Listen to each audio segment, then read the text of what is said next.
line for the sons, which means basically that the promise of God to the fathers, he's going to repeat to next generations. And in reflecting on Elisha, we talked about him a couple of weeks ago. This is what's really happening when he's having all of the prophetic authority and power handed off to him. And I'm going to go back to kind of tell the story to remind ourselves of it, because it's a good story. The prophet Elijah has been sent to Elisha. It's kind of hard to get the two figured out and separated, but he's been sent to Elisha to call him into ministry. And we looked at this 2 weeks ago, and Elisha is a young man, and he's a wealthy man. He's a really wealthy, prominent farmer. And so when Elijah comes to him and says, and he throws his mantle and he's basically calling him to follow him, Elisha says, okay, but let me go say goodbye to my parents first. Now what he's doing is he's kind of hesitant to follow. And there's a lot of reasons for him to be hesitant. He's got this affluent, wealthy farm. He's got all these good things in his life. He's at the prime of his life, and probably the last thing he's thinking about is going off and kind of following some wild man through the wilderness and be the next prophet of Israel. So Elijah goes, well, what have I done to you? He's like saying, you don't realize what I've just offered you. So then he goes back, and he does say goodbye to his parents, but he does a lot more than that. He burns, he slaughters 12 couples of ox. So it'd be like, it's 24 oxen, and it'd be like destroying the combines in today's world. And he burns all of the farming equipment that he has, and he cooks all the meat of the oxen on the farming equipment and throws himself this huge party. So he literally just liquidates what would be millions of dollars in our assets today, and he gives all of the meat away. He throws a big party for himself, and then he goes out and he follows Elijah. So now this is the end of Elijah's life, and there's times when we look at Scripture that it is good to get a visual, hence the whiteboard. So if we're looking at it from here, and I'm going to try to draw this as much as this is the Mediterranean Sea. So this is what Palestine looked like at the time of the story that we're looking at. There's the Dead Sea, or the Salt Sea, is kind of down here. It's got a little kind of thing like that. And then the Jordan River runs right up here, and then up here is the Sea of Galilee. You guys will all get this soon, because I'll do this a lot. All right, now the kingdom is divided here at the time of Elijah and Elisha. And this is Judah, or Judea, and this is Israel. Now, what's happened here is the kingdom is divided, and so Elijah is coming down from Gilgal, which is right about here. He's coming down to Gilgal. All of this would sort of be, this would be sort of the boundaries of Palestine at that time. Jordan River, of course, plays prominently in all of the history of Israel. So he's coming down from Gilgal. Elijah is, and then he's called to Bethel, which is right about here.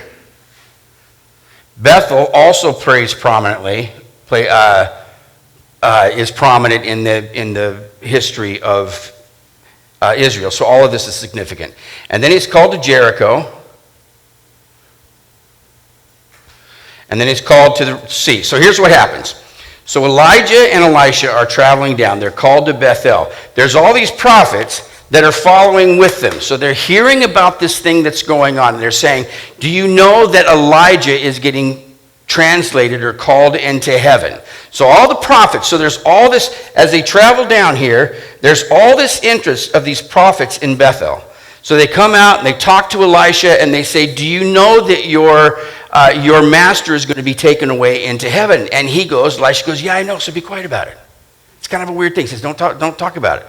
So then they're called to Jericho. And again, prophets out from Jericho come to see what's going on with Elijah, because they know that he's being translated into heaven. He's going to be taken into heaven. They go to Elisha, do you know this? And they go, yeah, we know, so be quiet about it. So then they go to the Jordan River, and again, a group of prophets comes and says the same thing. So by now, there's like 50 prophets that have all gathered to see what's going on here at the Jordan River. They're all excited about it, but they don't know what's happening. So then, Elisha and Elisha throws down his cloak, and they cross over on dry land. And they're in this place now. Now, all these prophets somehow are still observing what's happening because they're seeing what's happening, but it's just Elisha and Elijah that cross over. And so then you know the story. If you were here a couple of weeks ago, there's this heavenly chariot of fire and fiery horses, and they come down and they sweep Elijah up. And right before he goes, he asks Elisha, is there something I can do before I'm taken away? And then Elisha says, yes, I would like a double portion of your spirit, which means he wants a double portion of all of the power and the authority that Elijah has. And this is a guy that's raised people from the dead, so that's a big ask, right? And Elijah goes, well, if you see me go back up into heaven, then it's yours. Then it's going to happen.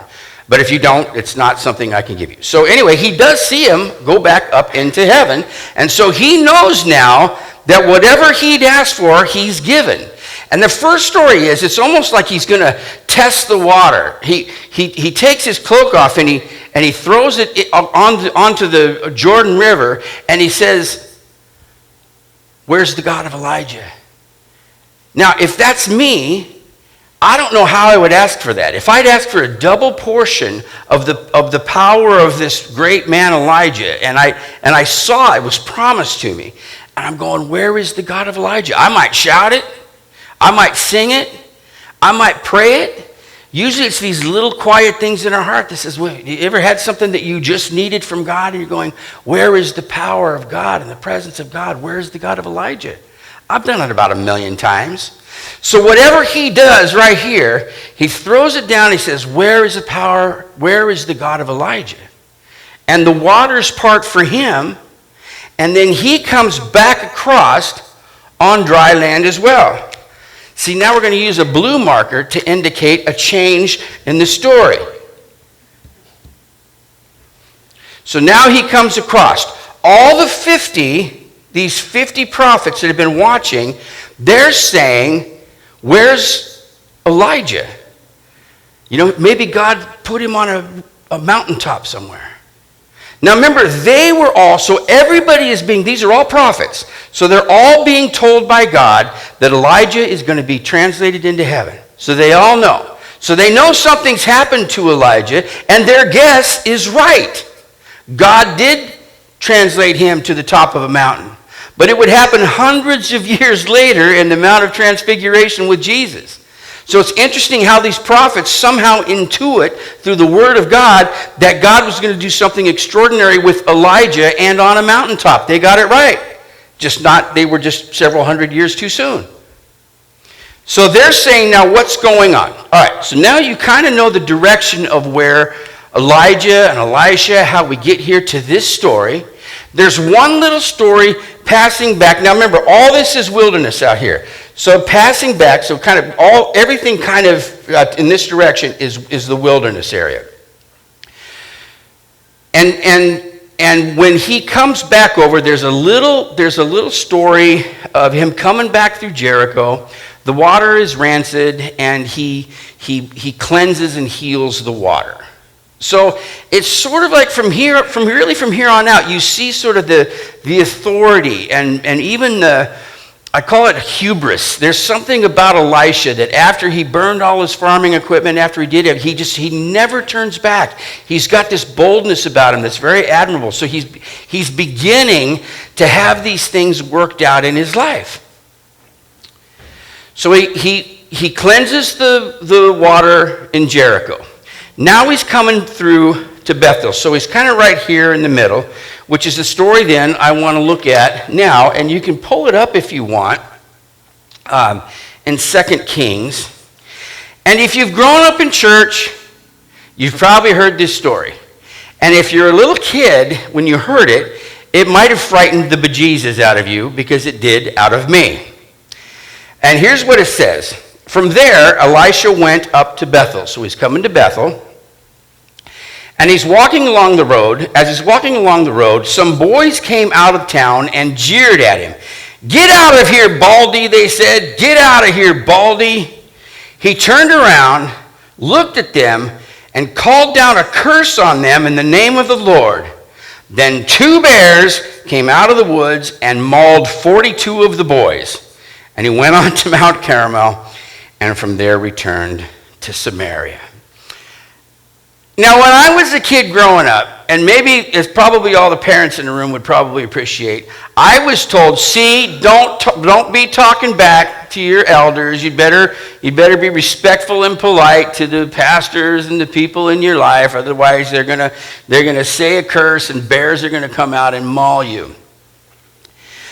And there's, as there always is, there's more to the story. But my mind is kind of reflecting on this. And I thought a couple of things.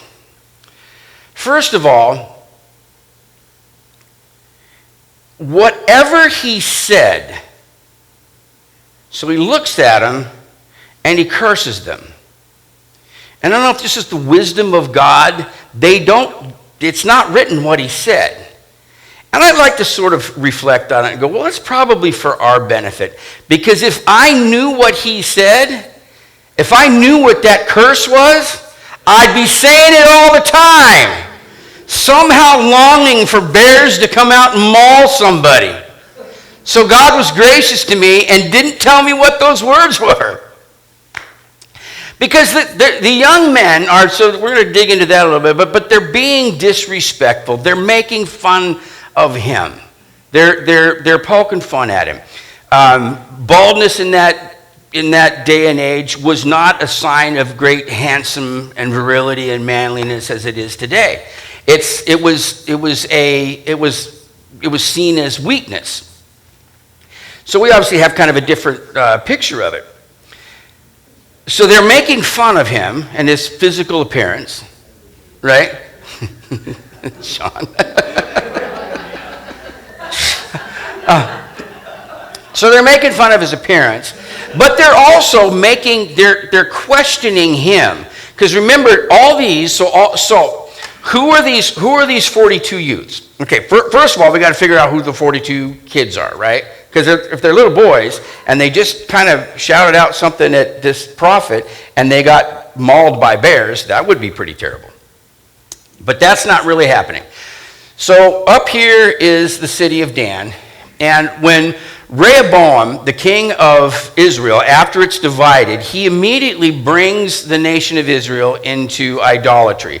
So from Dan all the way down to Bethel, he's put idols and set up temples. There was a prominent temple in Dan and a prominent temple in Bethel. And so this would be places of Baal worship. So this would be a prominent place of Baal worship, and the word that is unfortunately translated boys really meant young men. So it was the word that was used for Solomon when Solomon became king, which he'd been about 20. It's also a word, there was an Edomite rebel that also was called this word, and he was about 20 years old. So these are not boys. But in Jewish culture, to really be considered a man would be about the age of 30. So these were young men. Think more of a gang, sort of a gang of young men. And on top of that, they're probably in some capacity servants of the temple of Baal. The word also sort of implies that they would be servants of Baal. So they're probably, remember that Elijah had instituted schools of prophets with young men, and it's likely that the Baal institution, the people that were promoting the worship of Baal, had done the same thing.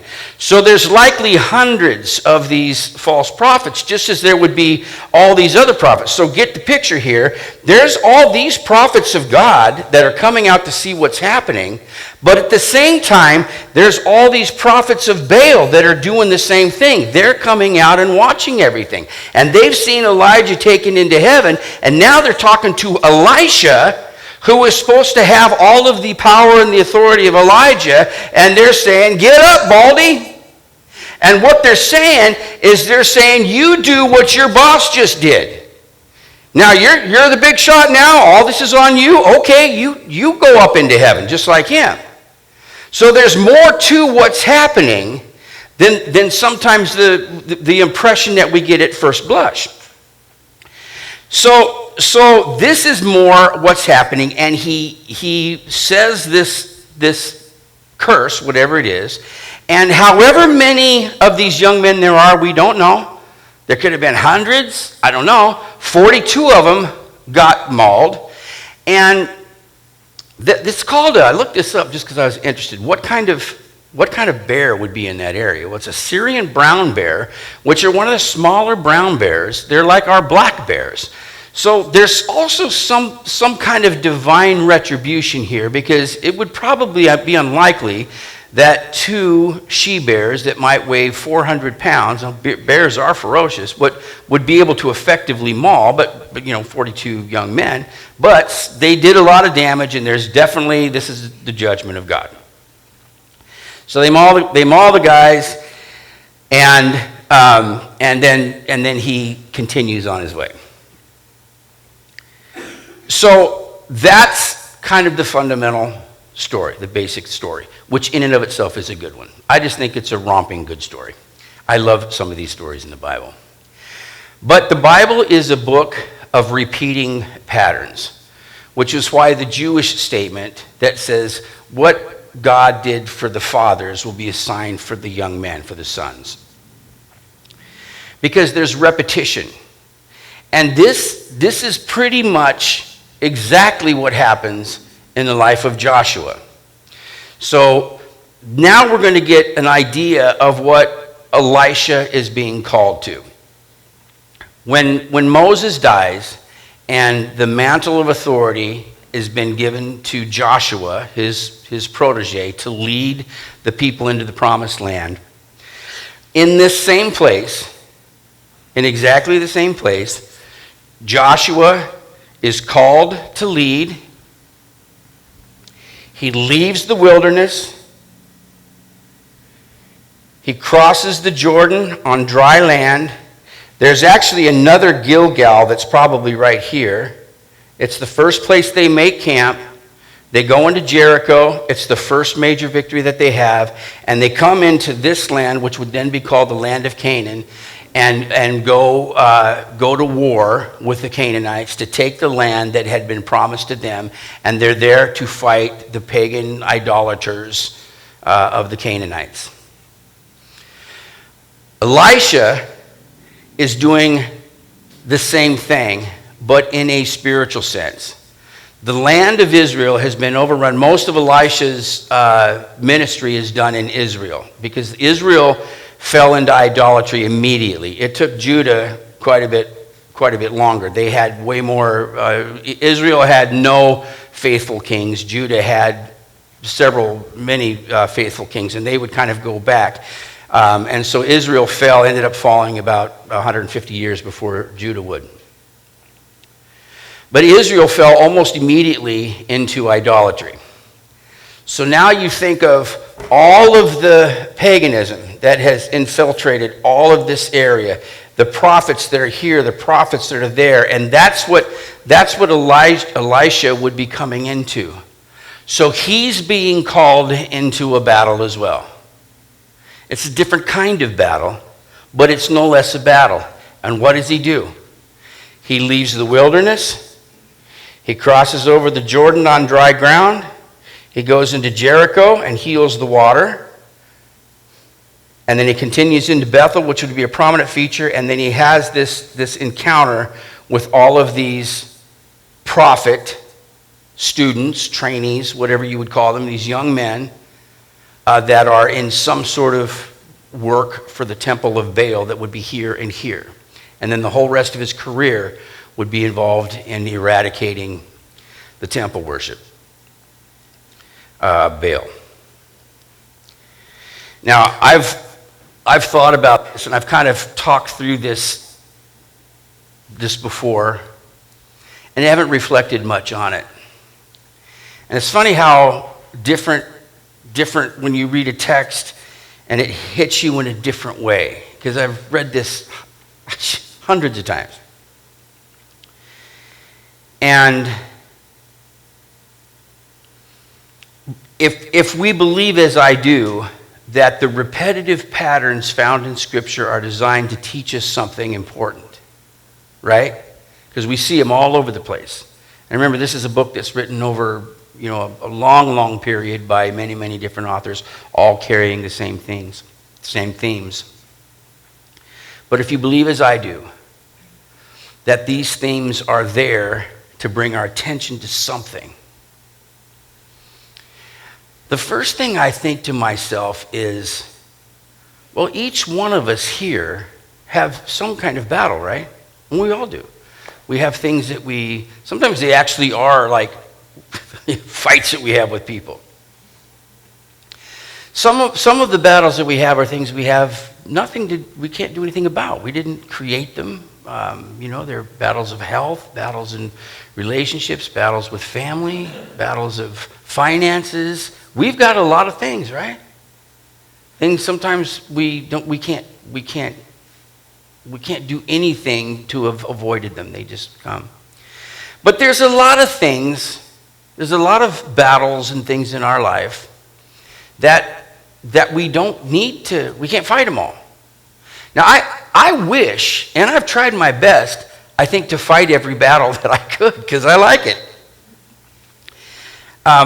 There's something about me that likes to kind of come getting older, and I have to I'm stepping back.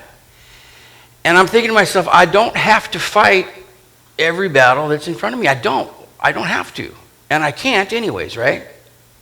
You can't fight every one. But which ones do we fight? Which are the prominent battles? As they choose your battle, which ones do we fight? And I think this is a good indicator. Battles are hard enough, right? Elisha had a difficult life, as did Elijah. But I think a good place to start is to ask yourself, has God parted the waters? And if you're like me, you don't really wait for God to part the waters. You sort of do as much as you can yourself, and you find yourself sort of slogging around in mud and muck and waist deep in water, and you're not making much traction. You're certainly not being very effective in the battles that God calls us to. I think a great place to start is to ask yourself, well, has God parted the water? Because if God parted the water, you're not walking through on mud. You're walking through on dry land. And I believe that even though the battle may be a difficult one, this isn't promised like a life of ease, but it's promised that there's going to be a moment of clarity if we wait for it. If I'm going into something that God has called me to go into, a battle, something that's going to be difficult, it's going to require all my attention, all my strength, all my focus. I want there to be this moment of clarity where God parts the waters, the land is dry. Now I can go across it with clarity, with purpose, with strength. And if it's dry, I can take some people with me, which is also helpful. If it's not, this is just the season of life that Maria and I are in.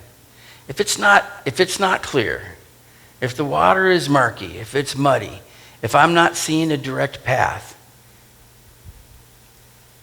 I don't think that's a battle I need to be fighting. I don't. And I'm going to wait. I'm going to wait, maybe stick my toe in the water and see if it's gotten any drier. And if it hasn't gotten any drier, I'm still waiting. There's things in our lives that God has called us to, difficult things, battles that we're going to have to fight. I'm going to suggest you don't even start them. unless God has made a clear and present path. Because if God's parted the water, the ground is dry.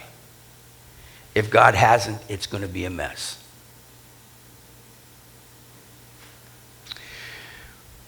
We're going to sing songs about that, some great songs that have some really cool promises in them. And Nina's going to come up and lead us in worship.